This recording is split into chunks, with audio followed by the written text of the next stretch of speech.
창세기 42장. 이집트에서 요셉과 형들의 만남. 그때 야곱은 이집트에 곡식이 있다는 말을 듣고 자식들에게 너희가 어찌하여 서로 쳐다보고 있느냐. 야곱이 말을 이었다. 내가 들으니 이집트에 곡식이 있다고 한다. 그곳에 내려가서 곡식을 사온다면 우리가 죽지 않고 살 수 있을 것이다 하였다. 그래서 요셉의 형들 10명이 곡식을 사려고 이집트로 내려갔다. 야곱은 요셉의 동생 베냐민을 그들과 함께 보내지 않았다. 베냐민에게 어떤 화가 미칠지 모른다는 두려움 때문이었다. 이스라엘의 자손이 이집트에 곡식을 사러 가는 사람들 틈에 섞여 들어갔다. 이때 요셉은 나라의 총리였다. 그 땅 모든 백성에게 곡식을 팔고 있었다. 요셉의 형들이 그 앞에 와서 땅에 엎드려 절하자 요셉은 형들을 알아보았지만 모르는 채 하고 그들에게 엄하게 너희는 어디서 왔느냐 하니 그들은 곡식을 사려고 가나안 땅에서 왔습니다 하였다. 요셉은 형들을 알아보았지만 형들은 요셉을 알아보지 못하였다.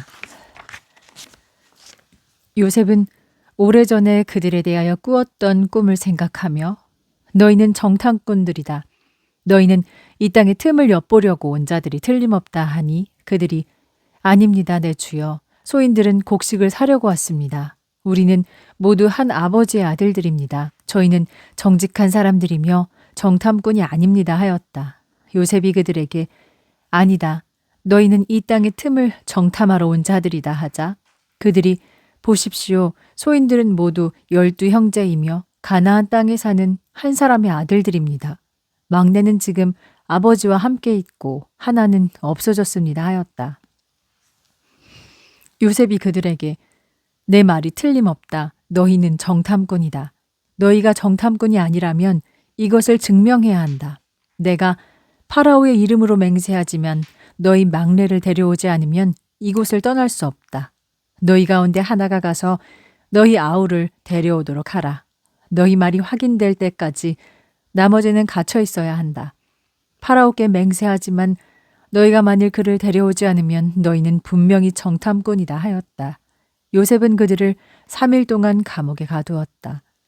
3일 만에 요셉이 그들에게 나는 하나님을 두려워하는 사람이다. 너희가 살려면 이렇게 하라. 너희가 정직한 사람들이라면 너희 형제들 가운데 한 사람만 감옥에 남아있고 나머지는 곡식을 가지고 가서 굶주리고 있는 너희 집 식구들에게 가져가거라. 그리고 너희 막내 아우를 내게로 데려오라. 그러면 너희가 한 말이 밝혀질 것이며 너희가 살 것이다 하였다.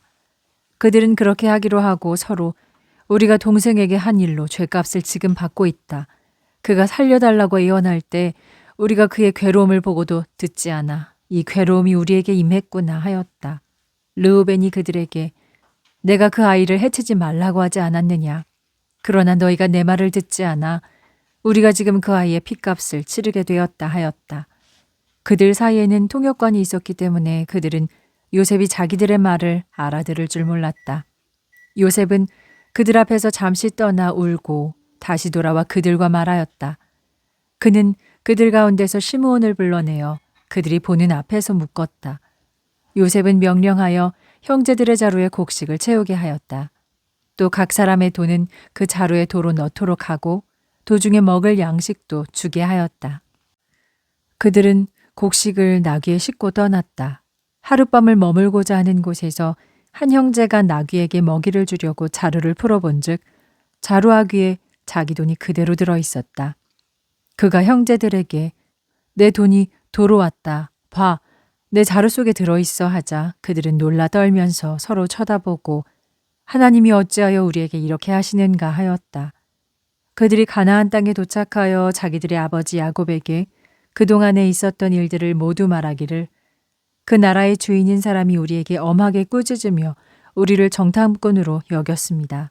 그래서 우리는 정탐꾼이 아니라 정직한 사람들이며 우리는 모두 한 아버지의 자손으로 12형제이며 한 사람의 자손입니다. 막내는 지금 아버지와 함께 있고 하나는 없어졌습니다라고 했습니다. 그러자 그 땅을 다스리는 사람이 저희에게 너희가 정직한 사람들이라면 너희 형제들 가운데 한 사람만 감옥에 남아있고 나머지는 곡식을 가지고 가서 굶주리고 있는 너희 집 식구들에게 가져가거라 하면서 너희 막내 아우를 데려오라고 하였습니다. 그렇게 해야만 우리가 정탐꾼이 아니라 정직한 사람이라는 것을 알고 우리 형제를 돌려보낸다고 했습니다. 또한 우리가 그 땅을 자유롭게 다닐 수 있다고 했습니다. 하였다. 그런 다음 그들이 각자 자루를 쏟으니 자루 속에 자기들의 돈주머니가 그대로 들어 있었다. 아버지와 아들들은 그 돈주머니를 보고 두려워하였다. 아버지 야곱이 그들에게 너희가 내게서 자식들을 빼앗아 가는구나. 요셉이 없어졌고 시므온도 없어졌는데 이제 베냐민마저 빼앗아 가려고 하니 모두 나를 괴롭게 만드는구나 하였다. 르우벤이 아버지에게 내가 만일 베냐민을 아버지에게 데려오지 못하면 저의 두 아들을 죽여도 좋습니다. 저에게 맡기십시오. 제가 반드시 데리고 돌아오겠습니다 하였다. 그러나 야곱이 내 아들은 너희와 함께 내려갈 수 없다. 그의 형은 죽고 그만 남았는데 그 아이가 너희와 함께 가다가 가는 도중에 무슨 일이라도 생긴다면 너희는 백발이 된 나를 슬프게 하며 죽음으로 내려보내는 자들이 될 것이다 하였다.